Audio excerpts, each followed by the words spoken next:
السلام عليكم ورحمة الله وبركاته.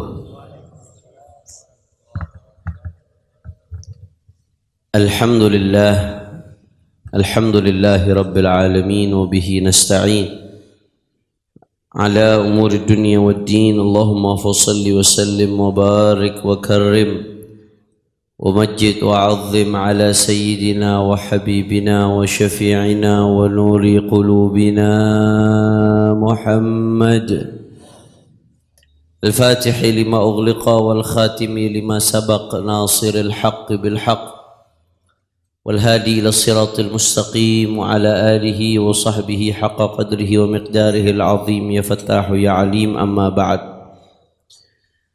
Guru-guru kita, para ulama, para asatid, wabil khusus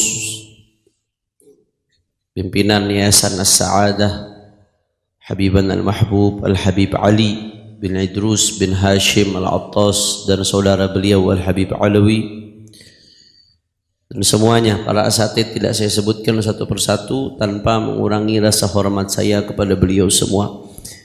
Kita doakan mudah-mudahan guru-guru kita Allah panjangkan umurnya, Allah sehatkan badannya, Allah jaga zahir batinnya, Allah menangkan perjuangannya. Amin ya rabbal. Dan salam penghormatan yang paling istimewa saya hadiahkan kepada hadirin hadirat, muslimin muslimat, mukminin mukminat yang hadir pada sore hari ini. Semua kita angkat tangan, kita minta sama Allah, mudah-mudahan berkat pembacaan hadrah basaudan dan berkat majelis ilmu, tidaklah kita keluar dari tempat ini kecuali semua dosa kita diampuni oleh Allah. Yang sakit Allah angkat penyakitnya, Allah sehatkan badannya. Semua yang hadir dilapangkan rezekinya, diberkahi kehidupannya.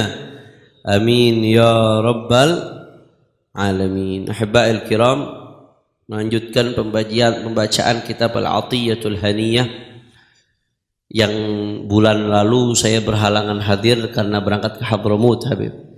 Di antaranya ketika di Hadramut ziarah ke pengarang kitab ini, Al-Habib Al-Imam Ali bin Hasan Al-Attas di Mashhad. Mudah-mudahan semua jamaah As-Sa'adah ikut kecipratan berkah ziarahnya insyaallah. Karena ngaji kitab Atiyatul Haniyah berarti ngaji kitabnya Habib Ali bin Hasan Al-Attas, sahibul Mashhad. Nah, jadi bulan lalu dilanjutkan adik saya, Al-Habib Saleh bin Abdurrahman Al-Attas. Kita melanjutkan lagi kajian untuk bulan ini ila qawlihi wa kun min ibadir rahman. Situ Habib ya. Wa kun min ibadir rahman alladhina yamshuna 'alal ardi hauna wa idza khatabahumul jahiluna qalu salama. والذين يبيتون لربهم سجدا وقياما والذين يقولون ربنا اصرف عنا عذاب جهنم إن عذابها كان غراما إنها ساءت مستقرا ومقاما والذين إذا أنفقوا لم يسرفوا ولم يقتروا وكان بين ذلك قواما والذين يدعون مع الله إلها آخر ولا يقتلون النفس التي حرم الله إلا بالحق ولا يزنون ومن يفعل ذلك يلقى أثاما والذين لا يشهدون الزور وإذا مروا باللغو مروا كراما والذين إذا ذكروا بآيات ربهم لم يخروا عليها صما وعميانا والذين يقولون ربنا هب لنا من أزواجنا وذرياتنا قرة أعين واجعلنا للمتقين إماما. Sadaqallahul azim. Beliau mengutip firman Allah Subhanahu wa taala, kata beliau, wa kun min ibadir rahman. Kata beliau, jadilah engkau termasuk hamba-hambanya Allah yang Maha Rahman. Hamba Allah yang seperti apa? Beliau kutip tuh. firman Allah Subhanahu wa taala.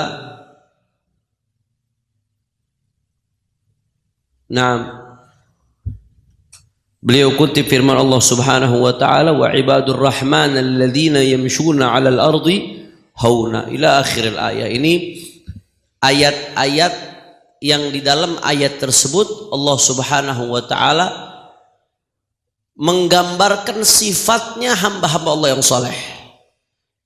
Bagaimana sih sifatnya hamba-hamba Allah yang saleh dalam perspektif Al-Quran? Lihat ayat ini nih. Allah gambarin di ayat ini bagaimana kriteria sifatnya hamba-hamba Allah yang saleh. Allah Ta'ala berfirman, wa ibadur rahman alladzina yamshuna 'alal ardi hauna, dalam surat Al-Furqan ayat 63. Dan hamba-hamba Allah yang seperti apa? Yang saleh. Pertama, alladzina yamshuna 'alal ardi hauna, yang mana dia kalau jalan di atas muka bumi jalannya haunan, ay bisakinatin wa waqarin min ghairi jabariyatin wal istikbar, kata ulama tafsir. Jalannya dalam keadaan tenang, penuh keheningan, tanpa ada kesombongan, tawadhu. Hamba-hamba Allah yang kalau jalan, jalannya tawadhu. Di ayat sebelumnya udah pernah dijelasin tuh kemarin. Wala tamshi fil ardi maraha, innallaha la yuhibbu kulla mukhtalin fakhur. Hamba-hambanya Allah Subhanahu wa taala yang kalau jalan dengan tawadhu. Nah, di sini jalan yang tawadhu di sini maksudnya jalan bukan dengan jalan yang sombong, bukan dengan jalan yang petantang petenteng. Karena ada orang dari jalannya aja udah petantang petenteng, sombong. Yang model begitu ada apa kagak? Nah, itu bukan tanda orang soleh. Tanda orang soleh kalau jalan dia tawadhu jalannya. Tapi tawadhu di sini bukan berarti juga letoy. Orang si soleh nggak seperti itu. Tawadhu bukan berarti letoy. Di sini di dalam tafsir Ibn Katsir, ini karena pembahasannya ayat, jadi saya bukannya tafsir. Ya, jadi yang dimaksud jalan tawadhu di sini, laisal murad annahum yamshun kal marda min at-tasannu'i katasannu'an wa riya'an. Bukan juga orang yang jalannya tawadhu kemudian jalannya sampai kayak orang sakit, letoy banget, lemas banget, kagak ada gairah hidupnya. Nggak begitu juga. Karena panutan kita baginda Nabi besar Muhammad sallallahu alaihi wasallam, idza masya ka'annama yanhattu min sabab. Rasulullah itu sallallahu alaihi wasallam termasuk sifatnya beliau kalau jalan ka'annama yanhattu min sabab, seakan-akan orang lagi jalan di turunan. Bagaimana sih kalau jalan di turunan? Tegap gitu jalannya, mantep jalannya. Itu cara jalannya Rasulullah sallallahu alaihi wasallam. Bahkan dalam riwayat lain disebutkan faka'annamal ardu tutwalah. Rasulullah sallallahu alaihi wasallam itu kalau jalan seakan-akan bumi dilipat buat Rasulullah sallallahu alaihi wasallam. Shallu ala Nabi Muhammad. Jadi saking tegapnya Rasulullah, cepatnya Rasulullah kalau jalan. Nah, jadi jalan tawadhu di sini bukan berarti juga jalan letoy, lemas, nggak ada gairah hidup. Saudara, nggak begitu. Maksudnya bukan begitu. Maksudnya bukan sombong. Maksudnya bukan petantang petenteng. Itu maksudnya. Poinnya di situ. Jadi bukan berarti tolak ukur tawadhu yang letoy, kagak sampai-sampai jalannya kayak binatang apa itu, siput, saudara. Nggak begitu maksudnya tawadhu. Maksudnya tawadhu tidak petantang nggak nyombongin dirinya. Sombong di sini bukan berarti harus jalan kaki aja. Ketika orang jalan pakai mobil bagus, ngerasa mobilnya bagus, adalah yamshi 'alal ardi hauna. Dia nggak jalan di atas muka bumi dengan tawadhu. Dia merasa mobilnya bagus, keren. Wah, kalau udah jalan pakai mobil keren kagak mau nengok orang. Boro-boro senyum, nengok aja kagak mau, saudara. Ada nggak yang model begitu? Banyak. Itulah yamshi 'alal ardi hauna. Jadi kita ngartiin jalan di sini nggak cuma urusan jalan kaki doang. Pokoknya jangan jalan kamu di atas muka bumi sombong, petantang petenteng. Siapa kamu sih manusia? Yang asalnya kamu cuma mani. Kamu cuma mani asalnya. Dari setetes air yang kamu pun kalau lihat air itu di tengah jalan kamu bakal jijik. Terus kamu mau sombong. Siapa sih kamu manusia? Padahal kesombongan itu adalah ridai, kata Allah Subhanahu wa taala.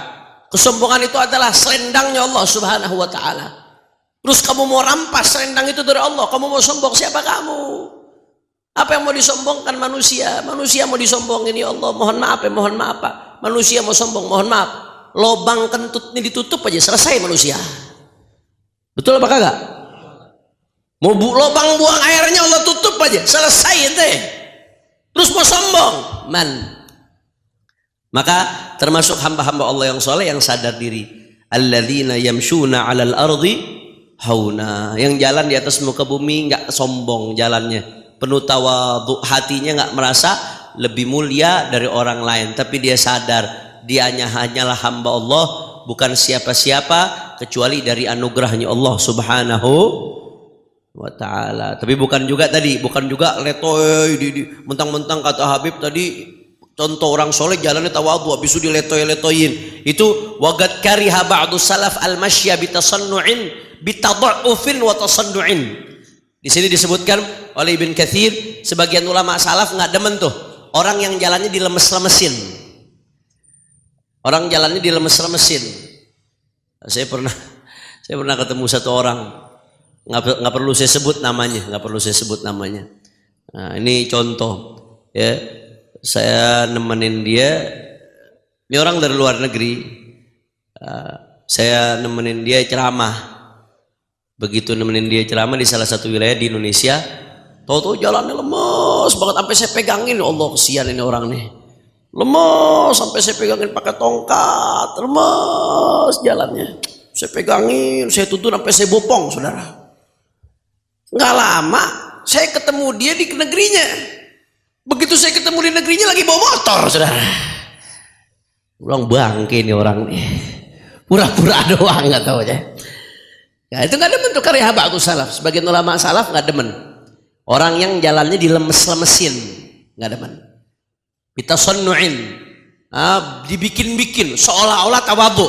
Biasa aja, nggak perlu dibikin-bikin, dilemes-lemesin. Rasulullah jalannya tegap kok, tapi nggak dengan keadaan petantang petenteng, itu yang nggak boleh. Makanya pernah Sayyidina Umar ibn al-Khattab radhiyallahu taala anhu wa ardhah, yang ngelihat anak muda jalannya pelan, letoy, lemas. Apa kata Sayyidina Umar? Ma balak anta marid? Ditegur sama Sayyidina Umar. Ada anak muda jalannya letoy, lemas, ditegur sama Sayyidina Umar. Ma balak, lu kenapa? Anta marid, ente sakit, kata Sayyidina Umar. Jalan letoy begini, lemas begini, lesu begini. Akhirnya kala la ya amirul mu'minin, la ya amirul mu'minin, dia mengatakan enggak wahai amirul mu'minin, enggak wahai amirul mu'minin. Aku nggak sakit, aku nggak kenapa-napa. Mungkin dia mau ngikutin firman Allah ini, yamshuna 'alal ardi hauna. Akhirnya apa? Diomelin sama Amirul Mukminin. Wa amaruhan yamshi biquwah. Lu jalan yang kuat. Biar tegep jadi anak muda. Tunjukin ente anak muda, kuat, seger, tegep. Yang penting jangan petantang petenteng dilarang oleh Allah. Wala tamshi fil ardi maraha. Kecuali jalan petantang petenteng itu boleh cuma kapan? Kalau dalam keadaan lagi perang. Itu dianjurkan. Pernah ada satu sahabat Nabi yang lupa namanya siapa, Budujanah apa siapa namanya, ada yamshi bitabakhtur ketika perang, saya lupa nama sahabatnya. Itu ketika perang yamshi bitabakhtur, jalannya petantang petenteng, jalannya kayak orang nantangin. Bagaimana sih kalau orang mau berantem nantangin? Itu jalan petantang petenteng itu namanya. Ada satu sahabat Nabi kalau jalannya petantang petenteng ketika lagi perang. Sahabat-sahabat yang lain ngeliatin. Apa kata Rasulullah SAW? Innaha lamasyatun yubghiduhullah illa fi hadzal mawdi', atau kama qala sallallahu alaihi wasallam. Begitu Nabi lihat ada sahabat yang jalan petenteng-petenteng di tengah perang, kata Rasulullah, ini model jalan yang Allah nggak suka, yang Allah benci. Jalan petenteng-petenteng begini nih kayak mau ngajakin berantem. Innaha lamisyatun yubghiduhallah, adalah jalan yang dibenci oleh Allah Subhanahu wa taala. Allah nggak demen ada hambanya jalan petenteng-petenteng illa fi hadzal mawdi', kecuali dalam keadaan ini. Kecuali dalam keadaan perang, karena dalam keadaan perang konteksnya konteks orang mau nunjukin kekuatan, konteks orang bikin jiper musuh. Tahu bikin jiper? Orang Betawi paham, bikin jiper, bikin ngedown musuh. Kalau lagi perang tuh konteksnya show of force. Bahasa Inggris bener bakal gak ngomong tuh, nunjukin kekuatan.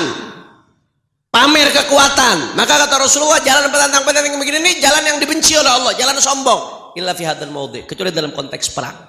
Dalam konteks perang itu jalan yang disenangi oleh Allah Subhanahu wa taala. Ada hal-hal yang dikecualikan ketika perang. Nyemir rambut warna hitam.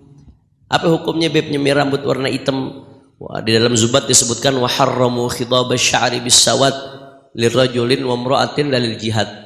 Kalau buat perempuan hukumnya tergantung suaminya. Kalau suaminya nggak suruh, maka hukumnya suaminya nggak suruh atau suaminya nggak izinkan, haram nyemir rambut warna hitam. Tapi kalau buat laki-laki, hukum asalnya nyemir rambut warna hitam untuk laki-laki dalam madhab Syafi'i hukumnya haram. Nyemir rambut warna hitam. Kita dikasih uban sama Allah Subhanahu wa taala. Uban itu syaibah. Syaibah ada nur, kata Nabi SAW. Ubannya seseorang itu cahaya yang ada di kepalanya. Jangan malah dihilangkan cahaya tersebut. Uban itu Rasul, utusan Allah buat ngingetin kita mati udah dekat. Jangan tuh utusan malah dihilangin. Makanya diharamkan dalam madhab Syafi'i nyemir rambut warna hitam buat laki-laki hukumnya haram. Dalam madhab Syafi'i, saya nggak bicara madhab lain ya. Saya bicara madhab Syafi'i. Mu'tamad dalam madhab Syafi'i dalam Shufatul Zubat wa harramu khidab asy-sya'ri bis-sawad lirrajulin wa imra'atin lil jihad.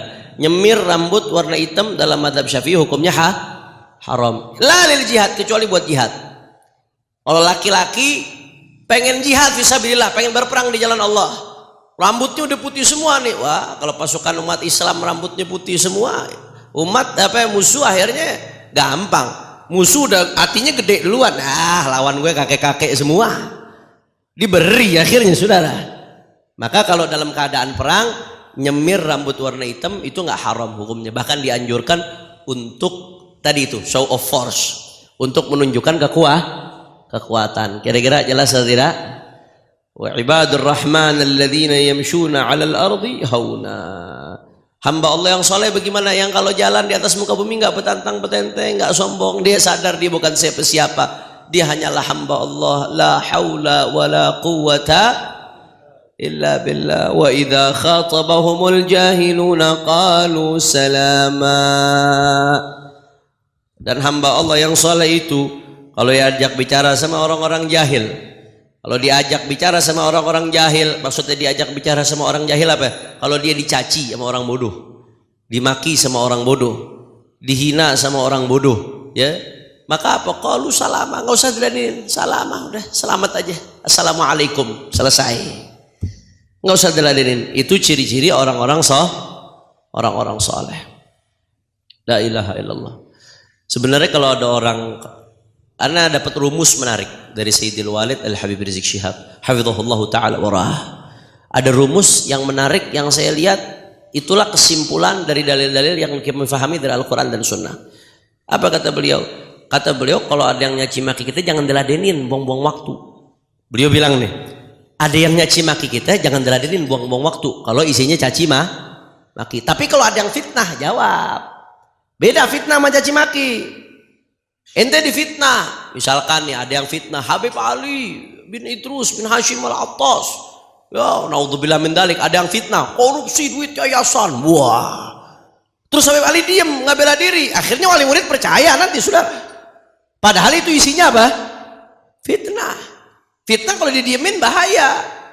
Makanya ketika Sayyidatuna Aisyah radhiyallahu taala anha difitnah oleh sekelompok orang, bahwasanya Sayyidatuna Aisyah difitnah, mohon maaf, difitnah melakukan fahish, perbuatan yang nggak benar sama laki-laki, saudara. Siapa yang jawab? Allah yang jawab dari Al-Quran. Artinya kalau fitnah itu dijawab. Rasulullah SAW pernah malam-malam lagi berduaan sama Sayyidatuna Sofiyah. Rasulullah pernah malam-malam berduaan sama Sayyidatuna Sofiyah. Ketika itu Rasulullah SAW lagi berdua sama Sayyidatuna Sofiyah di tempat yang mungkin agak gelap. Sayyidatuna Sofiyah istrinya Rasulullah. Akhirnya ada beberapa sahabat jalan ngelihat Rasulullah lagi berdua sama perempuan, dia langsung berbalik. Apa yang Rasulullah lakukan? Apa didiemin sama Nabi? Enggak. Nabi langsung manggil, ala rislikuma. Dua orang sahabat, tunggu di tempat ente, jangan jalan. Tunggu di tempat ente, kata Rasulullah. Innaha Sofiyah. Ini Sofiyah, bukan siapa-siapa. Kenapa Rasulullah sampai ngasih penjelasan klarifikasi seperti itu? Karena kata Rasulullah SAW, aku takut kalau aku nggak berikan penjelasan, setan itu mengalir di darah manusia, setan itu ada dalam tubuh manusia sebagaimana mengalirnya darah dalam tubuh manusia. Takutnya akhirnya gara-gara ngelihat seperti itu nanti otaknya mikirnya macam-macam. Apa yang terjadi? Diklarifikasi sama Rasulullah SAW. Maka dan masih banyak lagi bagaimana Rasulullah SAW meluruskan apa yang disampaikan oleh apa yang dipahami oleh para sahabat. Kemudian ketika Rasulullah SAW ada sekelompok orang yang fitnah Rasulullah SAW, dianggap nggak adil dalam membagikan ghanimah dan seterusnya, dijawab oleh Allah Subhanahu Wa Taala. Allah yang jawab, Allah yang luruskan. Berarti dari sini apa? Kalau fitnah mesti dijawab. Supaya kenapa? Supaya orang lain nggak ikut dosa akan makan fitnah, saudara. Itu kalau fitnah. Tapi kalau ada orang ngina kita, al-jahil, orang bodoh, ngina kita, nyaci maki kita, merendahkan kita, qalu salama. Al-Quran ngajarin kita nggak usah dijawab assalamualaikum, diamin aja, udah diamin, nggak usah dihawil. Saya jadi ingat perkataan Imam Syafi'i radhiyallahu anhu. Apa kata Imam Syafi'i? Yukhatibuni as-safihu bi kulli qubhin fa akrahu an akuna lahu mujiba yazidu safahatan fa azidu hilman kal'udi zadahul ihraqut tiba. Sallu ala Nabi Muhammad. Imam Syafi'i mengatakan yukhatibuni as-safihu bi kulli qubhin. Kata Imam Syafi'i, orang bodoh itu safih, orang yang bodoh, longor, bahlul, itu ngajak aku bicara dengan segala keburukan, ngina aku, nyaci maki aku. Imam Syafi'i bilang apa? Fa akrahu an akuna lahu mujib. Aku nggak mau jawab. Aku nggak mau jawab, biarin aja dia ngoceh. Biarin aja dia ngina saya, biarin. Satu, ketika Imam Syafi'i nggak ngejawab, beliau dapat pahala dihina sama orang. Yang kedua, kalau nggak dijawab kata Imam Syafi'i apa? Yazidu safahatan fa azidu hilman. Begitu dia makin parah ini orang bodoh ngina saya, dia makin kelihatan bodoh. Fa azidu hilman, sedangkan aku sabar ngadepin hinaan dia, aku bertambah kesabaran, bertambah kemuliaan. Jadi makin dia ngina, dia makin bodoh, sayanya makin mulia. Alhamdulillah. Beliau ngasih contoh kata Imam Syafi'i, kal'udi zadahul ihraqu tiba. Allah. Kata Imam Syafi'i, seperti kayu gahru. Kayu gahru tuh. Kayu gahru nih. Ini kayu gahru mahal nih. Mahal. Ada yang sekilo 5 juta, ada yang sekilo 10 juta, ada yang super tuh sekilo sampai 20 juta, saudara. Tapi kalau kagak dibakar, cium, kagak ada baunya. Kalau nggak dibakar, dicium begini. Harga mahal, yang harga 1 juta, 10 juta sekilo, 20 juta sekilo, cium, nggak ada baunya, nggak ada bedanya sama kayu biasa. Kapan baunya dia keluar?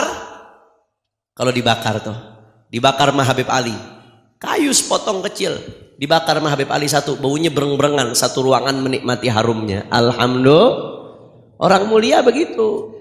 Kadang-kadang orang mulia tuh nggak kelihatan seternya, kecuali kapan? Kalau dia dicaci maki, dihina.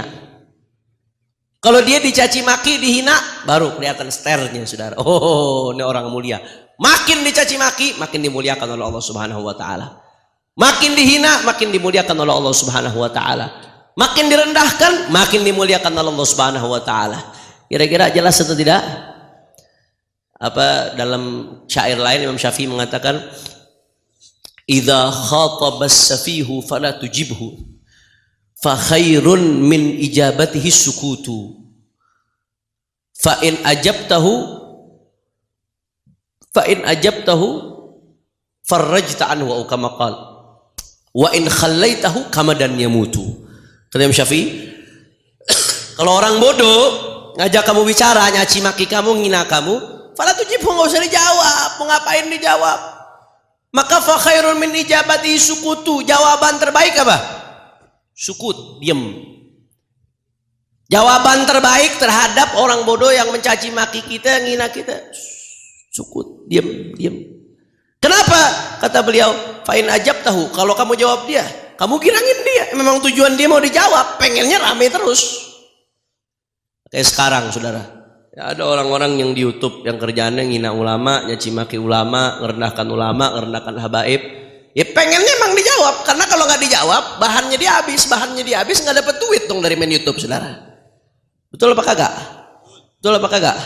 Kalau kata orang tua saya, guru saya Habib Ahmad bin Shalih Al-Attas bilang, orang kalau udah ribut di YouTube gak bakal ada habisnya. Karena kalau dia begitu habis, ya berarti selesai bahannya dia. Dia kagak mau, pengennya lanjut terus, bahannya gak kelar-kelar. Followernya naik, subscribernya naik. Demi subscriber, like and share, menghalalkan segala cara. Banyak yang model begitu sekarang? Banyak. Kalau bahasanya Ustaz Taufik, jangkrik loh, jangkrik ikut dikasih mic.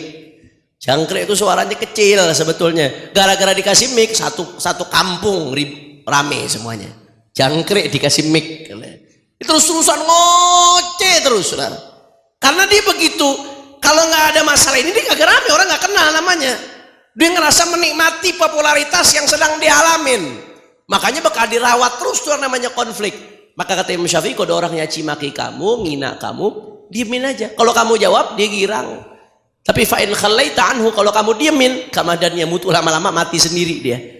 Nyaci maki aja.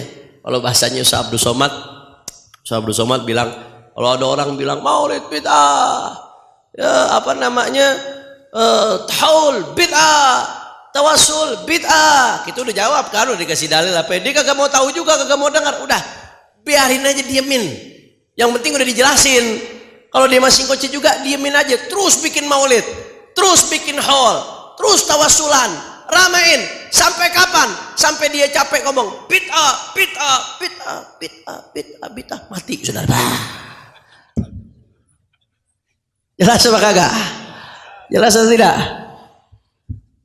Jadi begitu. Habaib, wah nasabnya nggak nyambung ke Nabi. Udah dijelasin, dikasih tahu nih loh, ulama puluhan ulama ngomong jelas terang benderang nasabnya. Nggak nyambung, nggak nyambung, nggak nyambung, nggak nyambung, nggak nyambung. Mati saudara. Diemin aja, diemin udah, biarin aja. Jelas atau tidak? Paham? Jadi kalau ada orang ngefitnah, jelasin. Agak mau nerima juga, diemin, udah, sampai dia mati sendiri. Ada orang caci maki, nggak usah dijelasin, diemin. Kalau orang caci maki, diemin. Biarin aja. Kalau ente jawab, emang maunya dia dijawab. Tapi kalau nggak dijawab, kamadan yamutu. Rumusnya jelas atau tidak nih? Ini jadiin rumus dalam kehidupan kita. Fitnah, jawab. Caci maki, jangan dijawab, jangan dihero kalau kata orang Betawi. Jangan dihawil, jangan didengerin. Kira-kira jelas atau tidak? Wa idza khatabahumul jahiluna qalu salama. Ini dalam hadis riwayat Imam Ahmad. Hadis ini sanadnya sahih. Ya, kata Rasulullah sallallahu alaihi wasallam, ketika ada dua orang lagi saling caci maki di depan Rasulullah sallallahu alaihi wasallam, sabba rajulun rajulan indah. Hadis riwayat Imam Ahmad. Ada dua orang lagi, ada seseorang lagi menghina orang lain di depan Rasulullah sallallahu alaihi wasallam. Akhirnya apa yang terjadi? Faja'ala ar-rajulul masbub yaqulu 'alaikas salam. Orang yang dihina nih, yang satu menghina, yang satu dihina. Yang masbub yang dihina, jawabnya bagaimana? Enggak dijawabin hinaannya, jawabnya 'alaikas salam, 'alaikas salam. Semoga kamu mendapatkan keselamatan dari Allah Subhanahu wa taala. Semoga kamu dapat keselamatan. Faqala Rasulullah sallallahu alaihi wasallam, Rasulullah dengar begitu apa jawaban Rasulullah? Ama inna malakan, bukan malik, malakan bainakuma yadhubbu anka kullama syatamaka hadza qala lahu bal anta wa anta haqqu bihi wa idza qala lahu 'alaikas salam qala la bal 'alaika wa anta haqqu bihi. Allah. Jadi kata Rasulullah begitu dengar ada orang dicaci nih, kemudian yang dicaci ngebalasnya ngomong waalaikumsalam. Kata Rasulullah apa? Sesungguhnya di antara kalian berdua ada satu malaikat saat ini, kata Rasulullah. Malaikat ini ngebelain orang yang lagi dihina-hina. Setiap si penghina menghina, misalkan si penghina mengatakan, dasar, mohon maaf si kesini tuh, dasar sialan lo. Malaikat yang jawab, lo yang sialan. Dasar kurang ajar lo yang kurang ajar. Malaikat jawabnya pakai begitu, saudara. Cuman malaikat bahasanya nggak pakai lo kali ya. Itu malaikat ini hadis. Jadi begitu ini ngina nih, ada tengah-tengahnya ada malaikat. Dasar, emang lo bahlul, lo yang bahlul. Malaikat yang jawab, saudara. Dia kagak jawab, malaikat yang jawab. Sebaliknya, begitu orang yang dihina jawabannya cuma waalaikumsalam. Semoga kamu mendapatkan keselamatan. Semoga kamu mendapatkan keselamatan. Apa jawaban malaikat kepada orang yang dihina tadi? Yang jawabnya dengan tenang, dia tetap mendoakan. Jawabannya, kamu yang lebih berhak dapat keselamatan. Didoain sama malaikat. kamu yang lebih berhak dapat keselamatan, kamu yang lebih berhak dapat keselamatan. Nah, jadi simple, ini jadiin rumus hidup kita, nikmat kalau rumus hidup kita. Tapi jangan salah paham. Ketika kita dihina, ketika dihina dalam Al-Quran, ketika kita dizalimi, ketika kita dihina, kita punya hak buat ngebalas. Punya hak buat tapi ngebalasnya nggak boleh lebih. Nggak boleh lebih dari kadar yang kita terima. Ente dihina pakai satu kata, ya, ente punya hak buat ngebalas satu kata doang. Paham atau tidak? Ente dihina, misalkan, wah dasar monyet lo. Jawabannya satu kebun binatang, saudara. Kata Habib boleh ngebalas, oh lo monyet, lo gajah, lo segala macam dinosaurus disebutin sama dia. Nggak boleh. Ente dihina, ente punya hak buat ngebalas, tapi nggak boleh lebih dari kadar hinaannya. Susah apa kagak tuh? Susah. Kalau ente lebih, ente yang zalim. Berbalik. Campur sama emosi kita. Kalau ente lebih, ente yang zalim. Jadi ada dua opsi. Kita ketika diperlakukan zalim ada dua opsi. Satu, kita balas sesuai kadarnya. Yang kedua, kita maafkan. Yang lebih afdol memaafkan. Yang lebih afdol memaaf. Kita dapat pahalanya, dapat ganjaran dari Allah Subhanahu. Tapi kalau kita balas, boleh, kita berhak buat balas. Akan tetapi tidak boleh lebih dari kadar yang dia lakukan. Kira-kira jelas atau tidak? Nah, ini yang saya sampaikan hari ini yang mesti jadi pedoman buat sehari-hari kita, ya ikhwan. Mudah-mudahan bermanfaat insyaallah. Walladzina yabituna lirabbihim sujada wa qiyama. Orang-orang saleh itu mereka menghabiskan malam-malam mereka dalam keadaan sujada wa qiyama, dalam keadaan sujud kepada Allah Subhanahu wa taala, dalam keadaan berdiri salat menghadap Allah Subhanahu wa taala. Malam-malamnya dipakai buat ketaatan. Orang-orang saleh begitu. Sayyidina Syekh Abu Bakar bin Salim alaihi ridwanullah, itu beliau orang saleh, 40 tahun nggak pernah tidur malam. 40 tahun kalau sholat subuh pakai wudu isya. 40 tahun Syekh Abu Bakar bin Salim, kakeknya bin Syekh Abu Bakar. 40 tahun kalau sholat subuh pakai wudu isya. Kita juga kadang-kadang sholat subuh pakai wudu isya. Kenapa Beb? Iya, sholat isyanya jam 3:30 tiduran. Sholat subuh pakai wudu isya. Ini enggak, beliau sholat isya awal waktu. Setelah itu sholat subuh pakai wudu isya, nggak tidur lagi, ibadah. Ya, udah gitu, habis sholat subuh, habis sholat isya, beliau ibadah, sholat. Tinggalnya di kota Inat. Inat ke Tarim itu sekitar setengah jam. Saban malam. Itu setengah jam kalau naik mobil ya sekarang. Kalau jalan kaki ya bisa berjam-jam. Setiap malam beliau sholat isyanya di kota Inat. Habis itu jalan ke kota Tarim. Ngapain di kota Tarim? Sholat di masjid-masjid yang ada di kota Tarim. Jumlahnya ratusan masjidnya ya ikhwan. Karena kalau di sono nggak ada musola, hati kecil dibilangnya masjid. Cuman yang jamek cuma satu, yang pakai buat sholat Jumat. Sisanya masjid-masjid nggak dipakai buat sholat Jumat. Yang jamek satu, masjid jamek Tarim. Dia sholat di masjid-masjid kota Tarim tuh di zamannya. Satu-satu didatengin dia sholat di masjid-masjidnya. Nggak cuma sholat, dia isi air.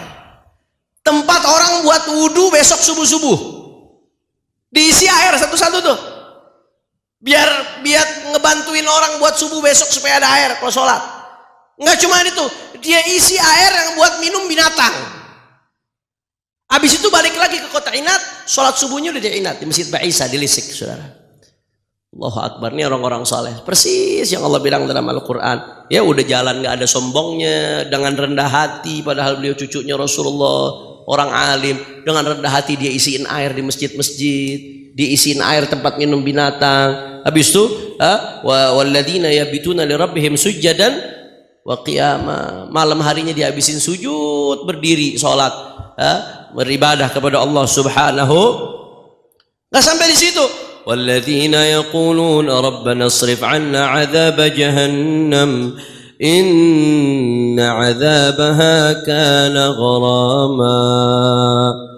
Dan mereka orang-orang saleh walaupun tawadhu, walaupun ibadahnya luar biasa, malam-malam harinya dihabiskan buat ibadah, mereka tetap nggak ada sombong. Mereka mengatakan walladzina yaquluna rabbana, mereka mengatakan ya Allah wahai Tuhan kami, isrif anna adzab jahannam, hindari dari kami azab jahannam. Nggak merasa tuh mentang-mentang sholatnya udah banyak merasa udah aman dari neraka, nggak ada. Orang-orang soleh walaupun ibadahnya udah banyak nggak ngerasa aman dari neraka. Sayyidina Umar Muhdhar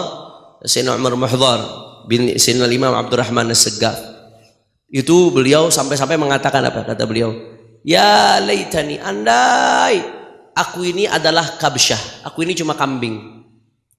Bahkan beliau mengatakan ya laitani kalb, andai aku ini cuma seekor anjing yang setelah mati nggak dihisap sama Allah Subhanahu wa taala. Padahal ibadahnya luar biasa.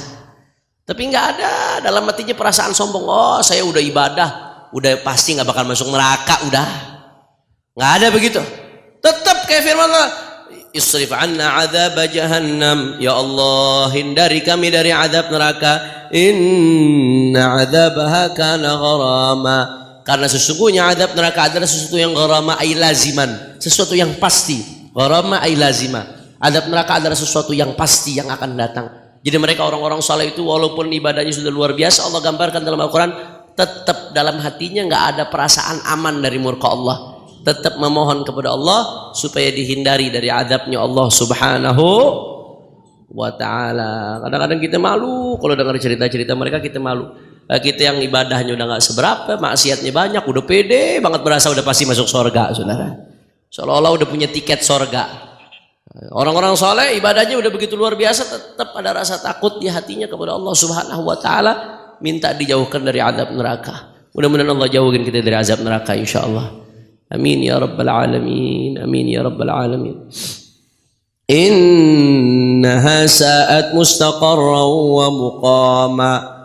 Sesungguhnya neraka itu adalah seburuk-buruknya tempat tinggal dan tempat menetap. Seburuk-buruknya tempat tinggal dan tempat menetap adalah neraka. Na'udzubillah, na'udzubillah, na'udzubillah. Mudah-mudahan Allah hindar kita dari api neraka ya Rabb. Amin ya rabbal alamin. Wallahu a'lam bishawab. Ayat berikutnya kita lanjutkan di pertemuan yang akan datang. Udah setengah jam. Biasanya ngajar kita setengah jam. Nah, dan sekarang maghrib lebih cepat Habib ya. Iya, jam 6 kurang 15 sudah maghrib biasanya. Wallahu a'lam. Mudah-mudahan yang sedikit ini bisa bermanfaat. Dan terakhir sebagai penutup, jangan lupa doain saudara-saudara kita yang di Rempang. Ya, mudah-mudahan mereka yang di Rempang Riau yang mengalami penggusuran, mudah-mudahan diberikan kemenangan oleh Allah Subhanahu wa taala. Amin. Dan juga kita jangan lupa doain mudah-mudahan konser Coldplay yang rencananya bulan November ini. Coldplay ini Masya Allah, Coldplay ini salah satu band paling top di dunia saat ini, paling terkenal. Tapi sayang seribu sayang, ini dia propagandis LGBT. Selalu dalam konser-konsernya mempropagandakan LGBT. Kita bisa lihat konser-konsernya di berbagai negara sambil ngibarin bendera LGBT. Bahkan ada di antara konsernya ada laki sama laki yang disuruh tunangan di konsernya. Bahkan di antara personal daripada Coldplay ini mendeklarasikan diri sebagai seorang yang homoseksual. Wal'iyadzubillah. Ini nggak pantas. Saya mau tanya, di Indonesia, negara yang berdasarkan Pancasila, band propagandis LGBT mau tampil, pantas apa kagak? Jawab yang kompak, pantas apa kagak? Layak atau tidak? Maka kita minta pemerintah yang pertama tolong kalau Anda betul-betul mengamalkan Pancasila, band seperti ini nggak layak tampil di Indonesia. Nggak layak, saudara. Masih banyak band-band lain, ya walaupun saya nggak ngedukung konser juga ya, tergodosa lagi dukung konser. Nah, tapi masih banyak hal-hal lain yang positif yang bisa lakukan di negeri ini. Mau ngapain konser seperti ini? Diadakan di negeri kita yang berdasarkan Pancasila, yang mana Pancasila jelas-jelas nilai-nilai Pancasila, khususnya nilai ketuhanan Maha Esa, jelas-jelas bertentangan dengan LGBT, saudara. Sedangkan ini propagandis LGBT. Itu baru satu dari aspek kenegaraan. Belum dari aspek negara. Lu jangan ngundang murka Allah dong. Jangan ngundang adab Allah Subhanahu wa ta'ala. Ini soal LGBT, adabnya nggak main-main. Di Al-Quran diabadikan. Adabnya hujan batu, saudara. Hujan batu. Kalau udah hujan batu turun, nggak kenal soleh, nggak kenal toleh, hancur. Na'udzubillah min. Nggak cuma itu. Andai kata LGBT merebak di negeri kita, sekalipun nggak ada hujan batu, itu udah cukup azab buat negeri kita, saudara. Rusak itu generasi muda kita, rusak anak bangsa. Nah, kalau LGBT, band propagandis LGBT tampil Indonesia, oh ini jadi angin segar buat pergerakan LGBT di Indonesia. Makanya saya mau tanya semua umat Islam, kalau Coldplay tampil di Indonesia, rela atau tidak? Ridho atau tidak? Kita doain mudah-mudahan batal insyaallah konsernya. Amin ya Allah ya Rabbal. Ini saja yang saya sampaikan, lebih kurangnya mohon maaf. Mohon maaf kalau ada salah-salah kata, mohon maaf kalau ada yang kurang berkenan. Hadani Allah wa iyyakum ila sirathil mustaqim. Dan saya pengen ngasih tahu, saya setiap habis pengajian di sini, itu pengajian di Darul Mustafa di seberang Habib ya. Mulainya ba'dal isya. Jadi saya selalu setiap habis ngajar di sini, ngajar di sana di Darul Mustafa. Ngajar apa? Aqidatul awam. Ngajar akidah ahlus sunnah. Begitu belajar itu bagaimana keyakinan kita kepada Allah Subhanahu wa taala, keyakinan kita kepada kitab-kitabnya Allah, kepada rasul-rasulnya Allah, kepada malaikat-malaikatnya Allah. Belajar akidah. Itu setiap habis isya. Dari sini lanjut langsung ke sana. Biasanya mulainya habis isya. Maka kalau ada yang waktu biasain. Ya, Selasa pertama mulai selesai dari sini lanjut lagi ngaji. Malam Rebo nggak ada pengajian kan, Beb? Ya, jadi nggak berbenturan dengan kegiatan di sini. Kalau berbenturan jangan. Tetap hadir di sini kalau berbenturan. Nah, tapi kalau kosong kita lanjut ngaji lagi. Insya Allah. Ini saja yang saya sampaikan. Lebih kurangnya mohon maaf. Hadani Allah wa iyyakum ila sirathil mustaqim. Wassalamualaikum warahmatullahi wabarakatuh. Waalaikumsalam.